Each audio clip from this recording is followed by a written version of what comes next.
ఉన్నారా? ఓకే.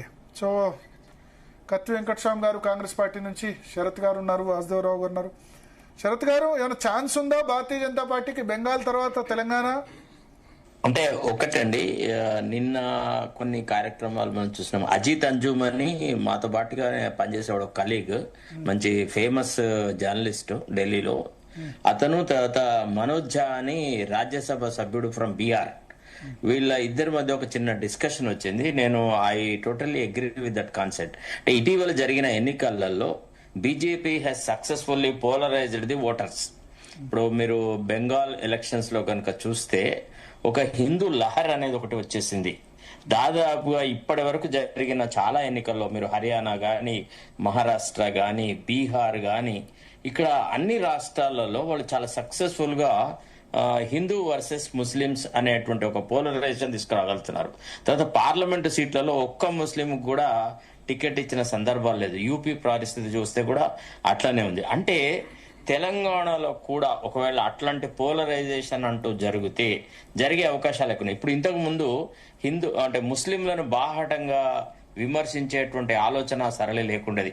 ఏదైనా చాటుకు అనుకునే వాళ్ళు హిందువులలో మెజారిటీ వాళ్ళు కొంత ఫీలింగ్ ఉండేది. కానీ ఇప్పుడు డైరెక్ట్ గా హిందూ అనే ఒక తత్వం అనేది చాలా బాహాటంగా వస్తుంది.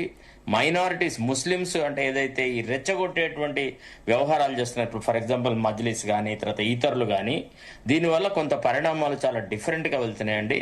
సో కాబట్టి అట్లా పోలరైజేషన్ జరిగితే తప్ప. తర్వాత తెలంగాణ రాష్ట్రంలో ఒక ఏంటంటే కమ్యూనిస్టుల యొక్క ప్రభావం కొంత ఎక్కువగా ఉండేది, ప్రజా చైతన్యం కొద్దిగా ఎక్కువ. సరే, కాకపోతే ప్రజలు విసిగి వేశారన్నారు అనుకోండి. ఫర్ ఎగ్జాంపుల్ ఇప్పుడు మనం గత బీఆర్ఎస్ ప్రభుత్వాన్ని చూసినాము. పచ్చి అవినీతి ప్రభుత్వము, కుటుంబ పాలన, పరమ దుర్మార్గమైనటువంటి రాజకీయాలు చేసి చిల్లర చేస్తారు.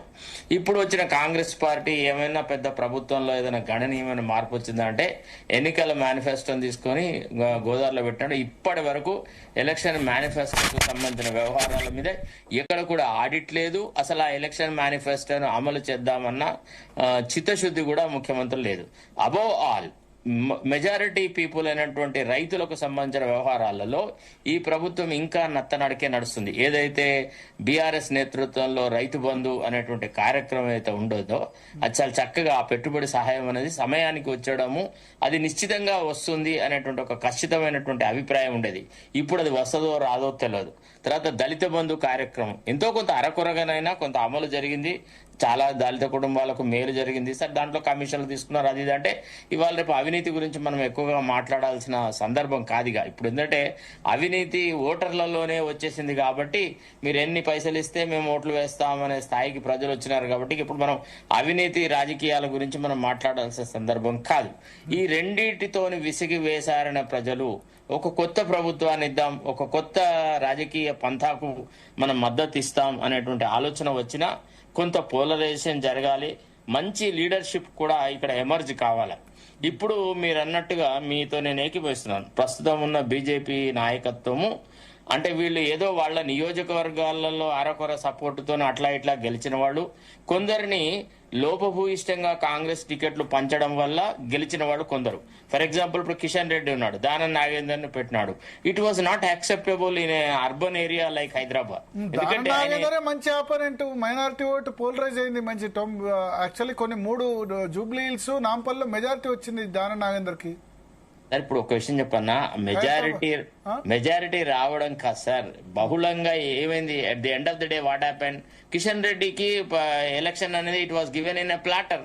For example Malkajgiri, Sunitha Mahender Reddy, how was he connected with the constituency. ఇప్పుడు చేవెళ్లలో వీక్ వ్యక్తిని పెట్టినారు. ఇట్లా కొంత మ్యానిపులేటివ్ టాక్టిక్స్ చేసినాడు సీఎం. అంటే only to see that weak వ్యక్తి ఎట్లా అవుతాడు? రంజిత్ రెడ్డి, విశ్వేశ్వర రెడ్డి మీద దాదాపు 100 crores ఖర్చు పెట్టారని చెప్తారు.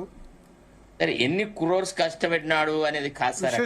చాలా టఫ్ ఎలక్షన్ నిజంగా గెలవడం. Vishweshwar Reddy great election sir.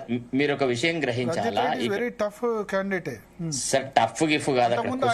అంతకుముందు బీఆర్ఎస్ సమయంలో ఆయనే ఓడిచ్చారు 15,000తో. జస్ట్ విశ్వేశ్వరరెడ్డి ఓడిపోయారు యాక్చువల్ ఆయన కూడా గెలిచారు ఎలక్షన్ ఏదో అని చెప్తారు. అది బీఆర్ఎస్ ఉన్న రోజుల్లో. ఇప్పుడు ఎట్లుంటుందంటే పాపులర్ పబ్లిక్ మూడ్ అనేది certain factors will decide sir. ఇప్పుడు మేము ఎలక్షన్స్ ఎప్పటి నుంచి చూస్తున్నాం, 1983 నుంచి చూసినాం. ఒక చిన్న మర్డర్ కేసు మహబూబ్ నగర్ లో జరిగితే మొత్తం ఎలక్షన్ సినారియోనే మారింది. కాబట్టి ఇట్లాంటివన్నీ ఎట్లుంటదంటే రాజకీయాలలో ఎంతో కొంత మధ్యతరగతి కుటుంబాల వాళ్ళు కొంత పొలిటికల్ మొరాలిటీని ఎక్స్పెక్ట్ చేస్తున్నారు. మనం ఎంత అవునన్నా కాదన్నా ఇవాళ పబ్లిక్ వాళ్ళు యాక్సెప్ట్ చేయలేదు. ఇప్పుడు రంజిత్ రెడ్డి చేసినటువంటి వ్యవహారం కానీ, తర్వాత దానం నాగేందర్ వ్యవహారం కానీ, ఇవన్నీ these are not acceptable to a minimum standard of public life. కాబట్టి అట్లా జరిగింది. ఇక్కడ నాయకత్వాన్ని ఏమైనా మారిస్తే, ఇక్కడ వాళ్లలో ఐక్యత తీసుకురాగలిగితే, ఇక్కడ ఒక కొహిజివ్ యూనిట్ లాగా బీజేపీ ఎస్టాబ్లిష్ అయితే తప్ప ఇప్పుడున్న ఈ ఇంటర్నల్ బికరింగ్స్ తో బీజేపీ ఏం సాధిస్తుందని నేనైతే ఊహించట్లేదు సార్. అది అమిత్ షా వచ్చినా, మోడీ వచ్చినా, ultimately at the end of the day driver can't drive the vehicle unless the vehicle has got the strength. Engine strength మీద ఆధారపడటం తప్ప డ్రైవర్ కెపాసిటీ అంతా ఓన్లీ స్కిల్లే. It is not the strength of the vehicle. That is my view. Okay okay okay. So Vasudeva Rao గారు, ముందుగా expectations ఉన్నాయి Modi tour మీద? ముందుగా చిన్న కరెక్షన్ భరత్ గారు, ఇందాక మీరు శంకుస్థాపన అని చెప్పారు.